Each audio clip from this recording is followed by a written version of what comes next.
The crystal glass shattered beside Lenora Pike's knees. Before the last piece stopped spinning, Vivian Cross pointed at the spreading red stain and ordered the maid to crawl across the courtyard and wipe it up with her bare hands. Nearly 200 guests watched beneath the white arches of the Rains estate. Some looked away, others raised their phones. Lenora reached for the cloth, her face burning when polished black shoes stopped beside her bucket. Billionaire Gideon Rains had arrived, and what he did next silenced the entire garden.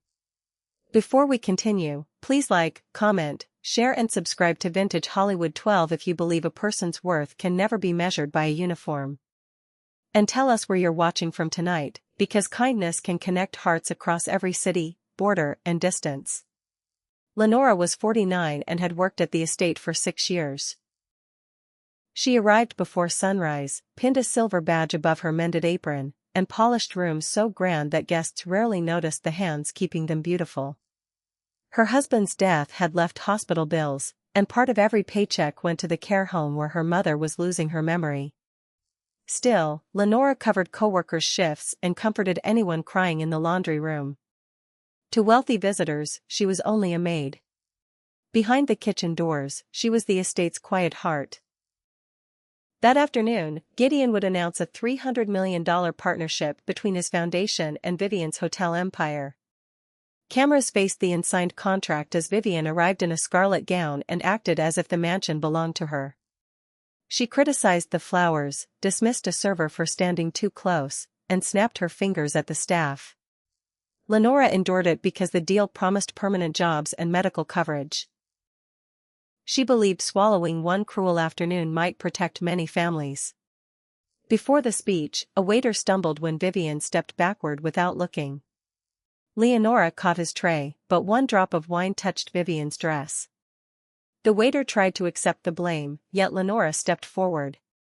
She knew one complaint could end his contract, so she said the accident was hers. Enraged when Lenora refused to beg, Vivian poured a full glass across the marble and ordered her to prove she understood her place. Then she kicked over the bucket, splashing dirty water across Lenora while several guests laughed nervously, relieved the cruelty was aimed elsewhere. Lenora lowered herself because she could not afford to lose her wages. A shard cut her palm and a line of blood mixed with the wine. Vivian tore the name badge from her apron, dropped it into the gray water, and warned that no respectable home would employ her again. The threat reached deeper than pride. Lenora pictured her mother waiting by a window and the bill stacked beneath a chipped bowl. Tears filled her eyes, but she would not plead for the amusement of people who had forgotten how to be human. Then Gideon stepped through the crowd. Without shouting, he removed his jacket and knelt on the wet marble. Before reporters and investors, the billionaire lifted Lenora's badge from the bucket, cleaned it, and pinned it gently onto her apron. He took the cloth from her trembling hand and wiped the floor himself. Even the phones lowered. Gideon said the stain was not Lenora's shame, it belonged to everyone who had watched cruelty and mistaken silence for manners. Then he helped her stand and summoned the estate nurse. Vivian tried to laugh it away, reminding him how much their agreement was worth. Gideon walked to the signing table, raised the contract and tore it in half. He said anyone who humiliated a worker in public would behave worse when nobody was watching. The partnership was over. Vivian was removed from the foundation board, and his companies would review every contract connected to her empire. Shock rolled through the courtyard. Vivian had expected the maid to lose her job. Instead, her own power vanished as 2 pieces of paper fell to the ground. But Gideon was not finished. For months, he explained, he had searched for the anonymous employee who submitted a plan to improve wages, emergency leave, and health coverage across every Rains property. It included honest costs, fair schedules, and accounts from workers too frightened to speak. The proposal had inspired a permanent employee care division, yet its author signed, only someone who cleans up what others refuse to see. That morning, Gideon had learned Lenora wrote it at her kitchen table after late shifts. She had requested nothing for herself. Every recommendation protected someone else.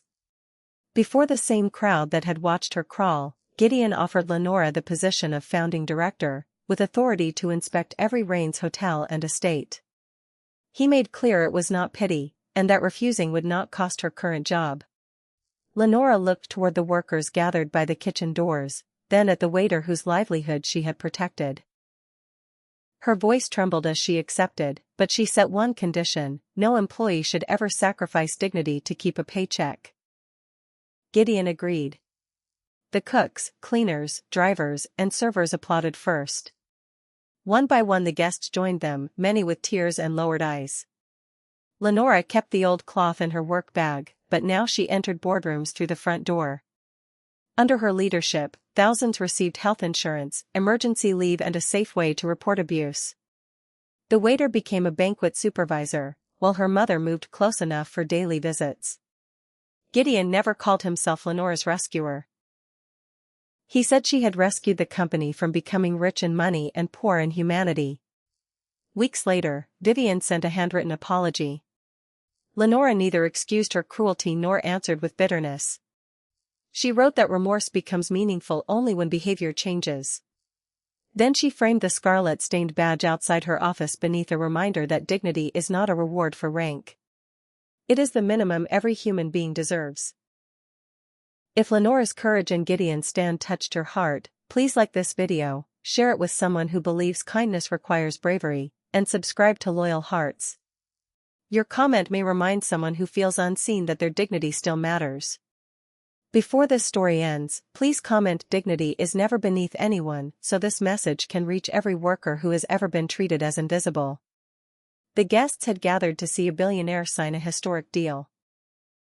Instead, they watched him destroy one to defend a maid. Yet the truly unthinkable act was not tearing up $300 million.